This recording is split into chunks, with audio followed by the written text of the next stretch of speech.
Okay, and moving forward onto chapter 11. Chapter 10 and 11 are both on evolution, and chapter 11 is more on the evolution of specific populations. So you can see, obviously, our picture shows these penguins. This is a population, and a population is going to share a common gene pool. We're going to add some new vocab terms in there. Genetic variation. When we look at a population, we see and can see that genetic variation will increase the chance that individuals will survive. So, this is a benefit of having genetic variation within a population. It increases the likelihood that some individuals can survive a change in this specific environment. So, if we're looking at the frogs or the toads, we're looking at the different coloration. There's genetic variation between the colors of those toads or frogs.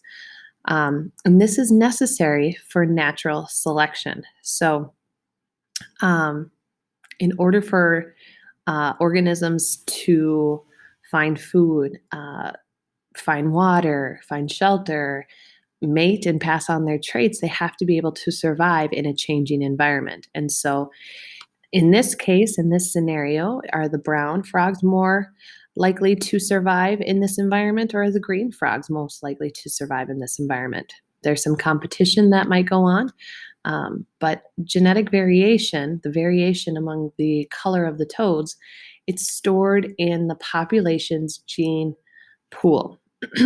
How it's measured is with the allele frequencies. And so this next slide is going to show allele frequencies. Make sure you write that down. It's how common each allele is in the population. So remember, alleles are the different genetic combinations. So you can see big G, little g, and then you can see a big G, little g combination, the homozygous and the heterozygous combinations. So allele frequency, again, measures how common that specific allele is in a population. The more common it could be, or the more common that allele is in a population, might be the best allele or the one that is going to survive in that specific population because there's more of them.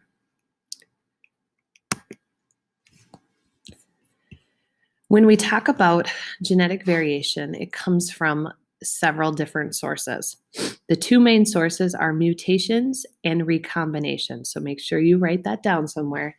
Mutations, obviously, we've talked about this already. It's a random change in the DNA of a specific gene. So if there's a mutated base, in this case, it's showing a point mutation where there is a different base there.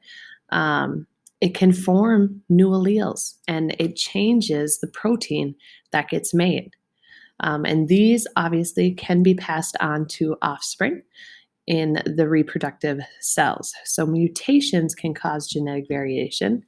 And then recombination as well. This forms new combination of alleles. Obviously, this occurs during meiosis. And you can see in the picture the recombination that occurs arranges in new ways. And that's always going to happen between these chromosomes and the process of meiosis and when recombination occurs. So when each parent's alleles are arranged in new ways, that is going to produce some sort of genetic variation. Two main sources. Hybridization is another example, and that's the crossing of two different species. So occurs when individuals maybe can't find a mate of their own species because that's limited, or they're all taken. So in this case, you've got a zebra donkey cross. Okay, they're totally two separate species, but they mate and they would make a hybrid, which would be a zonkey or a z-donk. You have a zebra and a horse cross, which would make a zorse, or a zebra and a pony that could potentially make a zony or a zetland. So mutations, recombination, hybridization are all going to cause some variation within the gene pool of a population. That kind of rounds up section 11.1. Take the notes, take some time to go back if you need to, and ask questions if you have them.